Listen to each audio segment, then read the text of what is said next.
मान्यवर, इसलिए अब मैं फिर से आर्टिकल 14 पर आता हूं।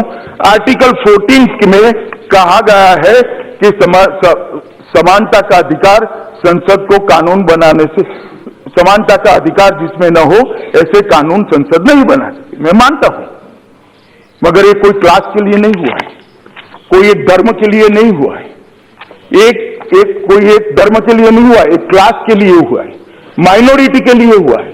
हिंदू, सिख, बौद्ध, जैन, पारसी, क्रिश्चियन, ये सारी माइनॉरिटी के लिए हुआ है।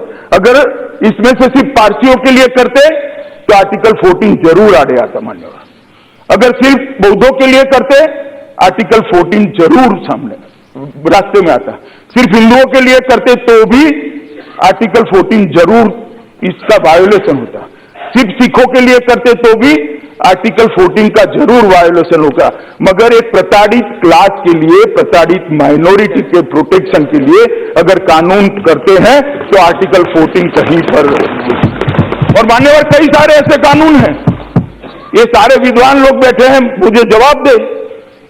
अगर आर्टिकल 14 के आधार पर ऐसे कानून नहीं बन सकते हैं तो माइनॉरिटी एजुकेशन इंस्टीट्यूशन के लिए कैसे कानून बना है अभी?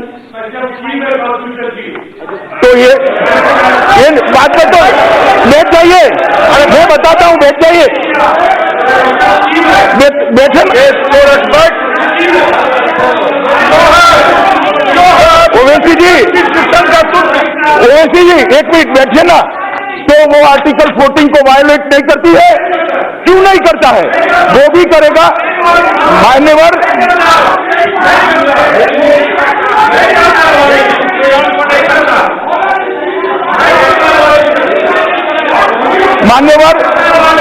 मान्यवर, मुझे रक्षण देना चाहिए। मैंने सबको सुना है, मुझे सुनना चाहिए। मुझे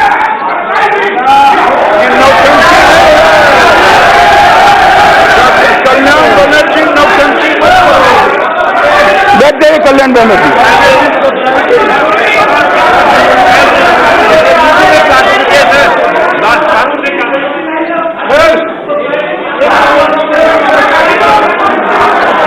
बैठ जाइए दादा, बैठ जाइए। मान्यवर, ये बिल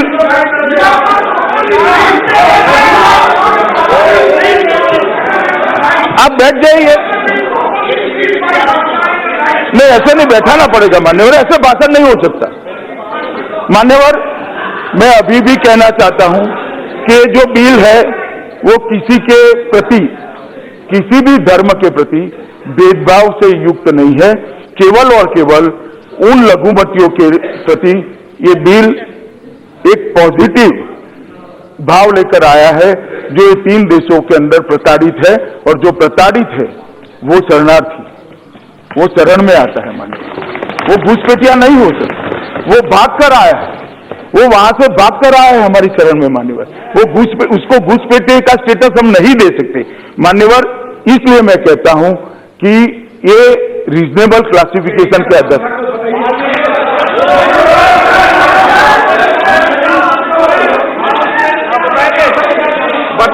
बताएंगे का जवाब सुनो। माननीय सदस्यगण, मैं फिर आपसे आग्रह कर रहा हूं, आप पूरा जवाब सुनो, बीच बीच में टोका टोकी नहीं किए कोई। और मैं आपके माध्यम से सारे लोगों को कहता हूं, किसी भी माननीय सदस्य को बैठे बैठे वक्तव्य देने की इजाजत नहीं है।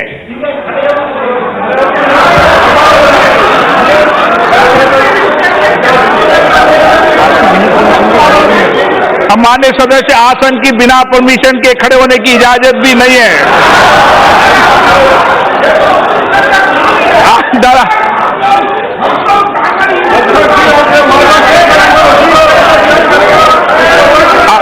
चलो, हाँ,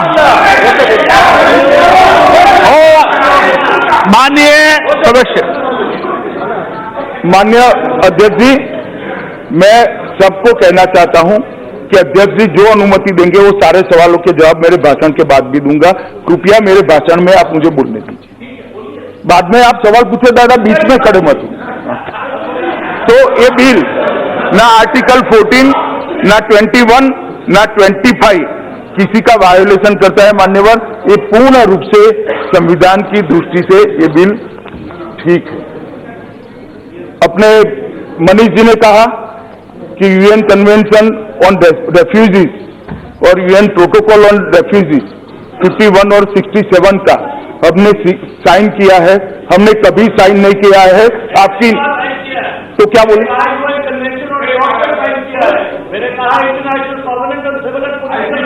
नहीं, वो ठीक है, ठीक है, मगर हमने कोई रेफ्यूजी पॉलिसी को स्वीकार नहीं किया है। और शशि थरूर जी ने कहा, मैं फिर से श्रीमान राजनाथ सिंह जी ने जो कहा है सदन के सामने रिपीट करना चाहता हूं, ये सरकार मानती है कि कोई रेफ्यूजी पॉलिसी की जरूरत नहीं है। हमारा कानून पर्याप्त है। भारत सरकार तय करे वो सारे रेफ्यूजी को शरण दे। कोई रेफ्यूजी की जरूरत, पॉलिसी की जरूरत नहीं। उन्होंने कहा, बहुत अच्छा इतिहास का उदाहरण दिया कि पारसी गुजरात के किनारे आए, एक दूध का ग्लास भेजा राजा ने, उन्होंने अंदर शक्कर डाली और उन्होंने कहा कि हम घुल मिल कर रह जाइए, ये हमारी परंपरा है। पारसी को स्वीकार लिया। मनीष जी भूल गए, पारसी भी धार्मिक रूप से प्रताड़ित होकर आए थे, वैसे नहीं आए थे। जब उनको ईरान से भगाया गया, उनका धर्म, पारसी धर्म अस्तित्व में खतरे में आया, तब भारत ने शरण दी थी। और आज भी जो जिनको धर्म खतरे में आया, जिनको अपने परिवारों का प्रोटेक्शन करना था, वो आए, उन्हीं को हम शरण दे रहे हैं। मनीष जी, आपने जो उदाहरण दिया वो आपके ही दलील के खिलाफ है। उन्होंने किया, कहा,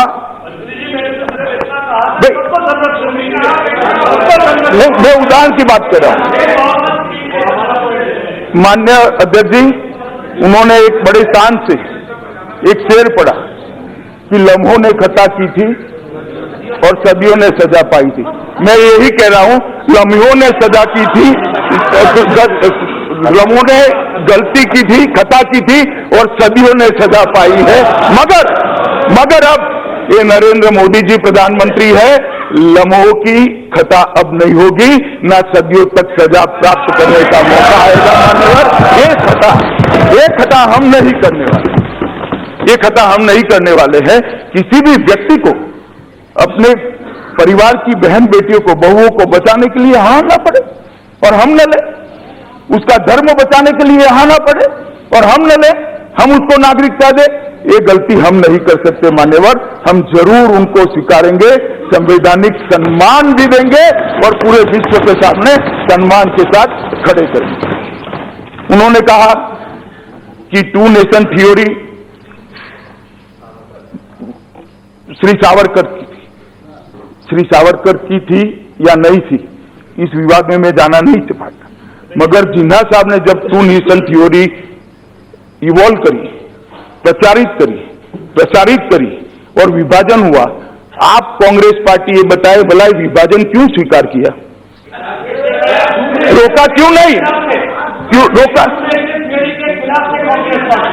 तो किसने किया?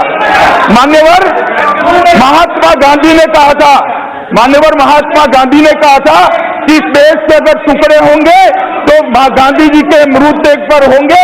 और कांग्रेस पार्टी ने धर्म के आधार पर इस देश के विभाजन को स्वीकार कर ये सारी चीजें आज इसके आधार पर, मान्यवर,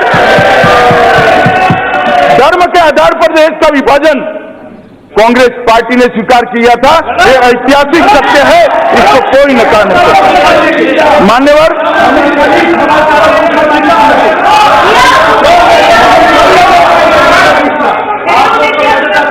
बाद में पूछो।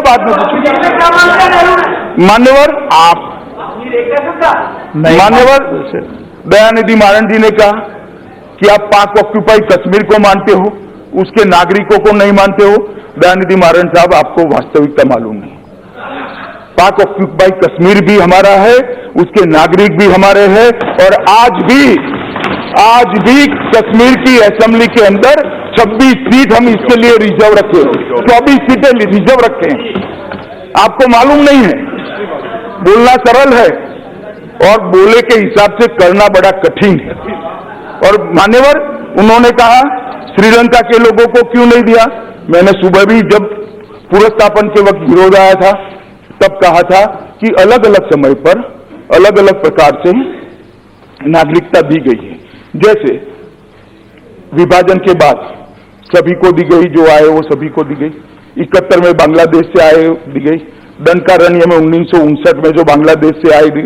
तमिलनाडु के जो भाई लंका से आए उसको भी दी गई। 3 लाख लोगों को उनकी प्राकृतिक वृद्धि के साथ श्रीलंका की नागरिकता लाल बहादुर शास्त्री और बंडार नायक के बीच 64 में जो समझौता हुआ, ये एक सेकंड, मैं वो वहां से नहीं, मैं यही कह रहा हूं कि इसमें भी प्लीज, इसमें भी एग्रीमेंट था भाई, इसमें भी एग्रीमेंट था। बैठे, उसके बाद में भारत सरकार 5.25 लाख लोगों की वृद्धि के साथ 1979 में दी। उसके बाद शेष रह गए 1.5 लाख लोगों को सरकार के समझौते के तहत या तो वहां जाए या तो वहां जाए ऑप्शन दिया। 75,000 लोग वहां गए, 75,000 लोग यहां है।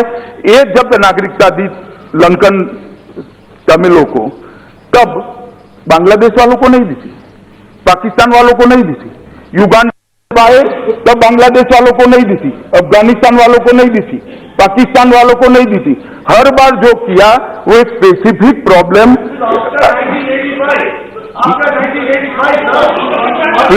मुझे सुन लो ना रे, आप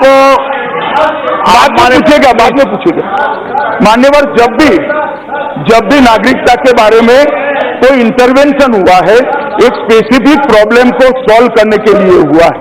युगांडा के लिए जब नागरिकता दी तब देश भर से, दुनिया भर से आए सारे लोगों को नागरिकता नहीं दी थी, सिर्फ युगांडा से जो भारतीय आए थी। इसलिए इस बार ये 3 देशों से जो धार्मिक लघुमती आई है, इसको नागरिकता दी है। किसी को भी नागरिकता न देने का कोई इसमें दुर्भावना नहीं है, ना तमिलों को है, ना लंका से आए हुए शरणार्थियों को है। क्योंकि ये एक 3 देशों के जो धार्मिक शरणार्थी आए उनको एड्रेस करने के लिए ये लेकर आए, इसलिए हो रहा है। तो इसको भी मैं जरा स्पष्ट करना चाहता हूं। एक उन्होंने कहा कि माइनॉरिटी की व्याख्या बहुत संकुचित है। मान्यवर, हमारी माइनॉरिटी की व्याख्या संकुचित नहीं है। दयानिधि मारन साहब, शायद मेरा हिंदी में वक्तव्य होता है तो ट्रांसलेशन में थोड़ी गड़बड़ हुई होगी। मैं आपको बता दूं, मैं यहाँ के माइनॉरिटी की बात ही नहीं करता। ये पूरा विधेयक वो 3 देशों में जो धार्मिक माइनॉरिटी है, इसके लिए हमारी व्याख्या संकुचित नहीं है। और ये सनातन सत्य है, वो 3 देशों के संविधान के हिसाब से सत्य है कि वहां पर मुस्लिम माइनॉरिटी नहीं है। इसको कैसे झुठलाया जा सकता है? जब बांग्लादेश, सुनिए, बाद में पूछे साहब, बांग्लादेश, अफगानिस्तान और पाकिस्तान के माइनॉरिटी की बात करेंगे, तीनों राज्यों का धर्म जब इस्लाम होगा तो वहां इस्लामिक लोग कैसे, इस्लाम के अनुयायी कैसे माइनॉरिटी हो सकते? हमारी व्याख्या संकुचित नहीं है। वहां के संविधान का प्रोविजन ऐसा है जो मुस्लिमों को माइनॉरिटी का स्टेटस नहीं देता है, इसलिए नहीं। इस देश में इतने सारे मुसलमान हैं, कोई भेदभाव नहीं होता है, सब जी रहे हैं। और यहाँ चित्र ऐसा बनाया जा रहा है कि इस देश के मुसलमानों के साथ अन्याय हो रहा है, ऐसा नहीं है। मान्य, वहां पर जो वहां की स्थिति है उसमें मुस्लिम कम्युनिटी, मुस्लिम धर्म के अनुयायी वहां माइनॉरिटी नहीं है, इसलिए उनको नहीं स्वीकार करे, उनके साथ अन्याय नहीं कर रहे। अगर वो माइनॉरिटी होते तो उनको भी स्वीकार कर लेते। और रोहिंग्या का कहते हैं, रोहिंग्या के लोग वाया बांग्लादेश आते हैं, ब्रह्मदेश के लोग वाया बांग्लादेश आते हैं, और ब्रह्मदेश सेक्युलर कंट्री है, फिर भी वाया बांग्लादेश आते हैं। रोहिंग्या को कभी भी स्वीकार नहीं किया जाएगा। मैं आज फिर से मान्यवर, उन्होंने कहा कि माइनॉरिटी में डर है। मान्यवर, मैं इतना ही कहना चाहता हूं कि माइनॉरिटी में कोई डर की भावना नहीं है तो भी आपके वक्तव्य से थोड़ा बहुत खड़ा भी हुआ होगा। तो मैं मेरे सभी माइनॉरिटी के भाइयों बहनों को विश्वास दिलाना चाहता हूं कि नरेंद्र मोदी की प्रधानमंत्री, आपको माने सुबह से प्लीज बैठिए, मान्यवर, नरेंद्र मोदी जी के प्रधानमंत्री रहते हुए इस देश में किसी भी धर्म के नागरिक को डरने की जरूरत नहीं है। ये सरकार सबको सुरक्षा और सबको समानता समान अधिकार देने के लिए कटिबद्ध है मान्यवर, इसलिए किसी को डरने की जरूरत नहीं है।